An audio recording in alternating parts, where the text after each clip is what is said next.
Okey, seperti dijanjikan sekarang bawah RM2,000 pula. Apa yang terbaik yang korang boleh dapatkan untuk bawah RM2,000 ni? So, jom kita mulakan. So, untuk telefon yang pertama ni adalah Poco F7. Yes, technically telefon ni tak keluar lagi. Wah, berapa hari je lagi nak keluar kan? But harga dia bawah RM2,000. Apa yang korang perlu tahu, dia datang dengan Snapdragon 8S Gen 4, which is really powerful untuk bawah RM2,000. Dan kalau korang yang nak something yang hebat, screen yang cantik, screen yang brightness tinggi 3200 nits, bateri yang besar 6500 mAh dengan fast charging 90W dalam kotak, ini antara pilihan terbaik lah. Dan lagi satu, dia punya HyperOS jauh lebih bagus daripada VantageOS dekat iQOO tu.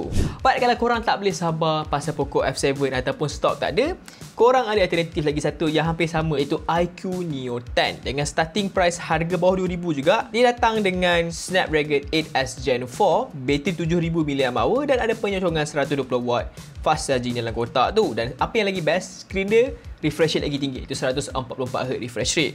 So, that's something yang korang boleh pilih kat sini lah. Cuma OS dia, aku tak berkenan sangat. Untuk yang ketiga pula adalah Vivo V50. Kalau korang yang nak telefon dengan kamera yang hebat, yang ada Zeiss, ini telefon yang korang boleh dapatkan lah. Dengan kamera 50MP Zeiss, dengan OIS, korang punya hasil gambar lebih cun daripada telefon-telefon lain ni. Lepas tu, bateri pun besar, iaitu 6000 mAh dengan 90W fast charging dalam kotak tu. Kalau korang yang nak telefon dengan software update yang hebat, jangan lupa jugalah Samsung Galaxy A56. Dengan spek dia yang bagi aku, okay lah. It's not very underwhelming dengan Exynos 1580, ada IP67 rating dan juga screen Super AMOLED dengan 120Hz refresh rate, dan bateri pun tak besar sangat, itu 5000 mAh, but you getting that 6 year to 5 year software update. So, something yang korang boleh consider lah kat sini.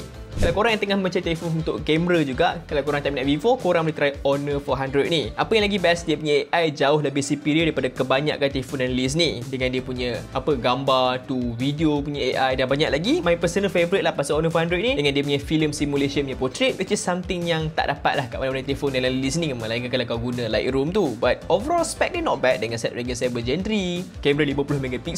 Overall solid pick kalau korang yang nak telefon dengan kamera yang hebat tu. Untuk yang seterusnya pula lah Nothing Phone 3A. Dia tak ada apa yang hebat sangat, but you getting that Nothing punya software yang bagi aku one of the best jugalah untuk telefon Android ni. Dan korang juga dapat Glyph interface, but that's pretty much it lah. Dia punya software, dia punya hardware tak adalah hebat sangat dengan Snapdragon 7S Gen 3, which is probably the weakest dalam list ni. Kalau korang tak kisah, this phone is actually amazing, tambah lagi dari segi software dia tu. Kalau korang yang nak phone yang bateri besar juga tapi tak nak pakai VantageOS, Realme GT70 ni pun antara pilihan yang menarik juga.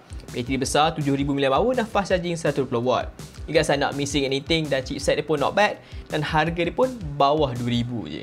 So, telefon yang terakhir pilihan aku adalah Infinix Note 50 Pro Plus 5G. Aku dah review sebelum ni, chipset yang hebat juga. Kamera periscope, nothing really like missing out dekat sini lah,